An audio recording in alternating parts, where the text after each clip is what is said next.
I've been feeling so down, yeah. Can you tell me why? Can you tell me why? Assalamualaikum warahmatullahi wabarakatuh. Perkenalkan, nama saya Rofika Widyastuti dari kelas 7 Shift 2 Akuntansi, Universitas Muhammadiyah Tangerang. Di video kali ini, saya akan menjelaskan salah satu artikel yang disusun oleh Bapak Ari X. Sandi serta Ibu Febi Nur Cahyani, yaitu tentang analisis fraud Pentagon dalam mendeteksi potensi financial statement fraud. Yang pertama itu, mengapa penelitian ini dilakukan? Yang dapat saya ambil, penelitian ini dilakukan karena masih adanya perusahaan yang tidak menyajikan laporan keuangan yang sesuai dengan kriteria. Yang kedua itu, ada fungsi auditor eksternal dinilai kurang maksimal karena belum mampu mendeteksi dan mencegah adanya kecurangan yang dilakukan.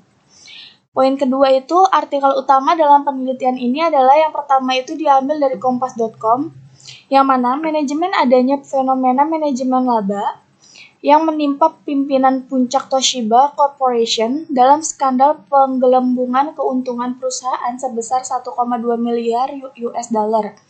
Yang kedua itu ada artikel dari AFC tahun 2016 yang menyatakan bahwa kecurangan merupakan tindakan penipuan atau kekeliruan yang dilakukan seseorang atau badan yang mengetahui bahwa sesungguhnya kekeliruan ini dapat menimbulkan manfaat yang tidak baik kepada individu, entitas, atau pihak lainnya.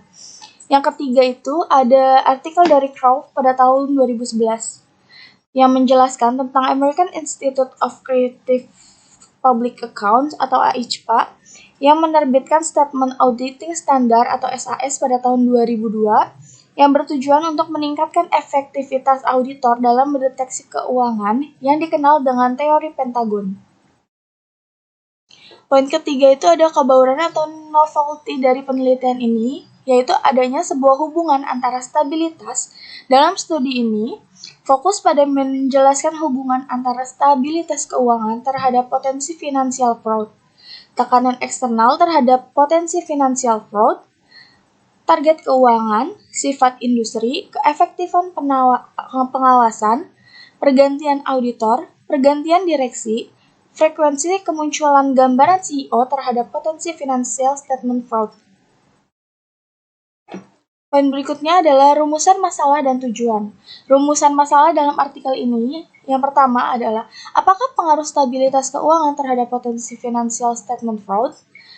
Yang kedua, apakah pengaruh tekanan eksternal terhadap potensi financial statement fraud? Yang ketiga, apakah target keuangan terhadap potensi financial statement fraud? Yang keempat, apakah pengaruh sifat industri terhadap potensi statement fraud? Yang kelima, apakah pengaruh keefektifan pengawasan terhadap potensi financial statement fraud? Yang terakhir, apakah pengaruh pergantian auditor terhadap potensi statement fraud? Kemudian tujuan dari artikel ini yaitu adalah apakah pengaruh pergantian direksi terhadap potensi statement fraud? Yang kedua itu ada apakah pengaruh frekuensi kemunculan gambaran CEO terhadap potensi statement fraud? Kemudian, poin berikutnya adalah kontribusi dari penelitian. Dalam studi ini, fokus pada menjelaskan hubungan antara stabilitas keuangan terhadap potensi financial fraud, tekanan eksternal terhadap potensi financial fraud, target keuangan, sifat industri, keefektifan pengawasan, pergantian auditor, pergantian direksi, frekuensi kemunculan gambaran CEO terhadap potensi financial statement fraud. Grand teori yang digunakan dalam artikel ini yang pertama itu ada teori agensi yang memiliki konsep yaitu di mana menjelaskan bahwa adanya kontrak yang terjalin antara prinsipal atau pemegang saham dengan agen atau perusahaan yang membuat manajer ini memiliki tanggung jawab untuk mewujudkan kepentingan pemegang saham. Yang kedua itu ada teori tentang financial statement fraud, di mana tindakan yang disengaja ataupun kelalaian dalam pengungkapan pelaporan keuangan yang digunakan untuk mengecoh para pemakai laporan keuangan. Yang ketiga itu ada fraud Pentagon, yang merupakan pengembangan dari teori fraud triangle dan fraud diamond, yang mana di dalam fraud Pentagon ini terdapat 5 elemen yang terdiri yaitu dari arrogance, kompetensi, opportunity, pressure, dan rationalization. Di sini ada kerangka konseptual dari artikel ini, di mana pada variabel Y-nya itu menjelaskan financial statement fraud, dan variabel X-nya itu ada 8 variabel X, yaitu variabel X pertama itu tentang stabilitas keuangan, yang kedua ada tekanan eksternal, yang ketiga ada target keuangan, keempat ada stok industri, yang kelima ada keefektifan pengawasan, keenam ada pergantian auditor, ketujuh ada pergantian auditor, dan terakhir juga pergantian auditor. Hipotesis penelitian dari artikel ini, hipotesis yang pertama itu stabilitas keuangan berpengaruh positif terhadap potensi financial statement fraud. Hipotesis yang kedua itu tekanan eksternal berpengaruh positif terhadap potensi financial statement fraud. Hipotesis ketiga itu target keuangan berpengaruh positif terhadap potensi financial statement fraud. Hipotesis keempat, sifat industri sangat berpengaruh positif terhadap potensi financial statement fraud. Hipotesis kelima itu keefektifan pengawasan berpengaruh positif terhadap potensi financial statement fraud. Hipotesis keenam, pergantian auditor berpengaruh positif terhadap potensi financial statement fraud.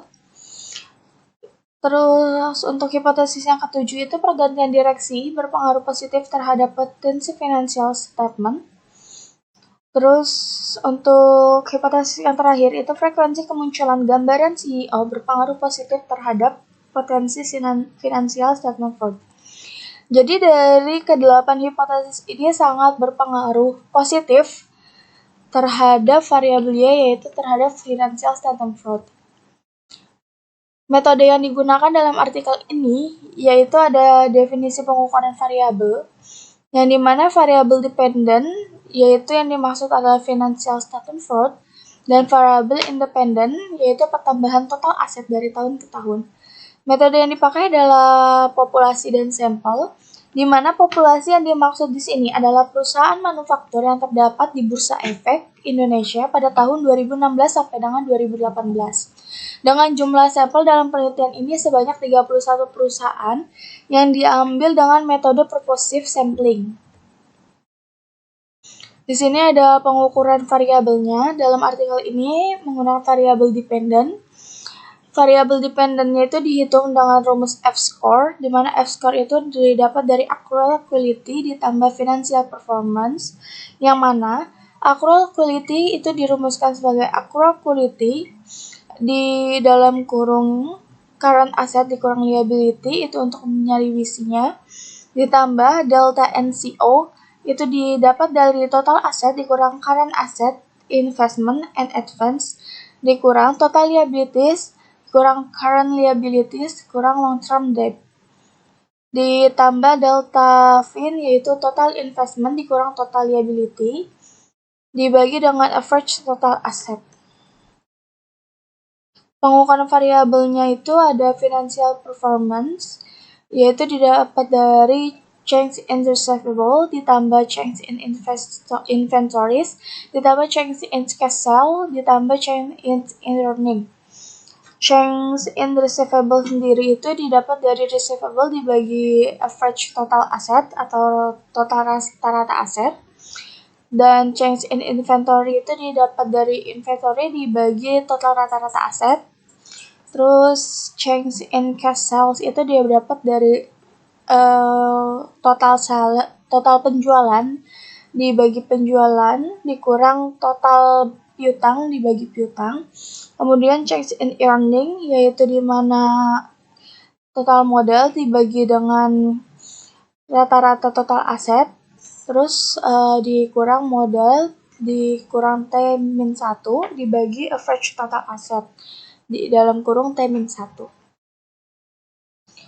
Kemudian variabel independennya yaitu di sini ada 1 stabilitas keuangan dengan rumusnya 2 tekanan eksternal, kemudian 3 target keuangan, 4 sifat industri, 5 keefektifan pengawasan, 6 pergantian auditor, 7 pergantian direksi, dan 8 itu frekuensi kemunculan gambaran CEO.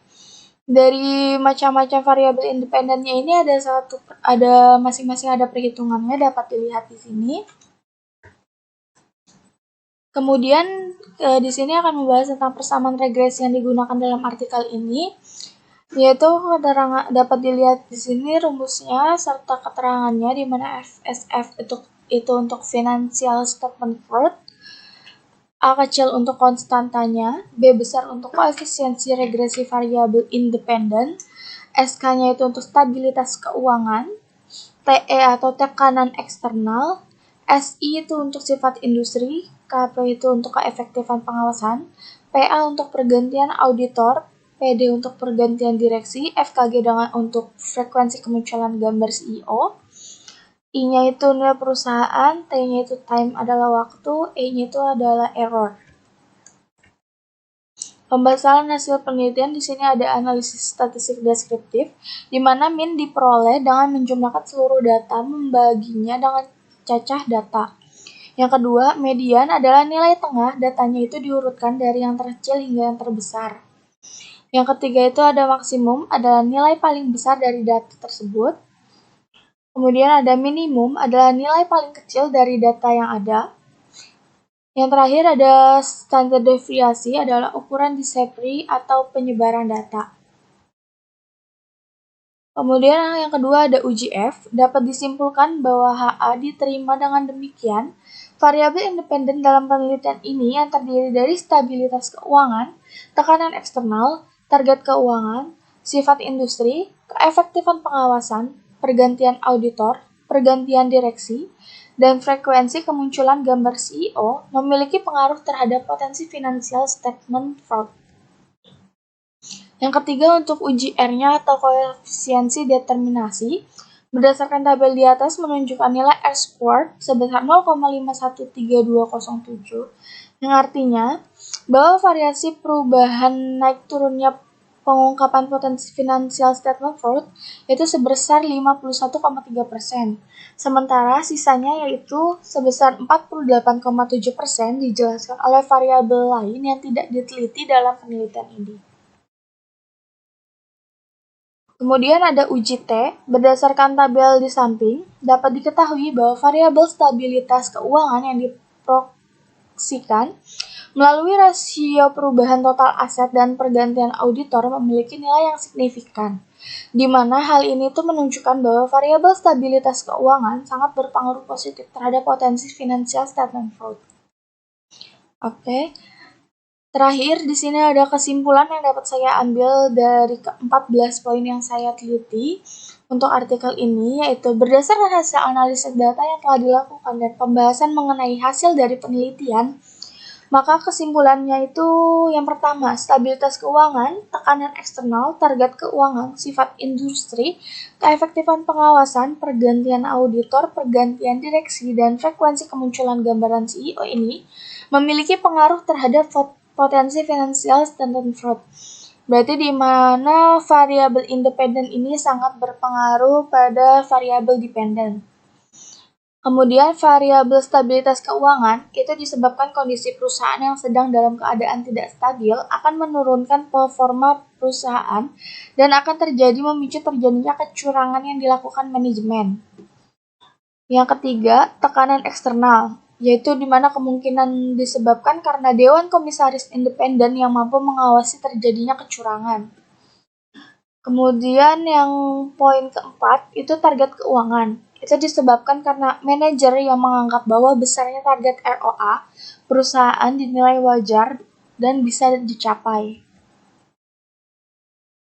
Yang kelima, sifat industri, di mana terjadi karena pada periode tersebut perusahaan ini akan mengurangi penjualan secara kredit untuk menekan piutang tak tertagih. Poin keenam, keefektifan pengawasan, di mana dalam penelitian ini tuh keberadaan dari komisaris independen pada perusahaan ini memiliki pengawasan yang sudah maksimal dan sudah efektif. Kemudian ada pergantian auditor. Dalam penelitian ini, perusahaan ini cenderung akan mengganti auditor independennya ketika perusahaan ingin menyembunyikan hal wajar untuk tidak diketahui oleh publik. Kemudian pergantian direksi ini terjadi karena adanya anggota dewan direksi dalam perusahaan yang hanya sebagai syarat regulasi dalam memenuhi tata kelola perusahaan yang baik. dan kurang transparan. Kemudian ada frekuensi kemunculan gambar CEO. Itu terjadi ketika foto CEO tertampang hanya menjadi tradisi perusahaan dalam pembuatan laporan tahunan di setiap tahunnya. Oke, mungkin itu saja penjelasan saya tentang artikel ini. Kurang lebihnya saya mohon maaf.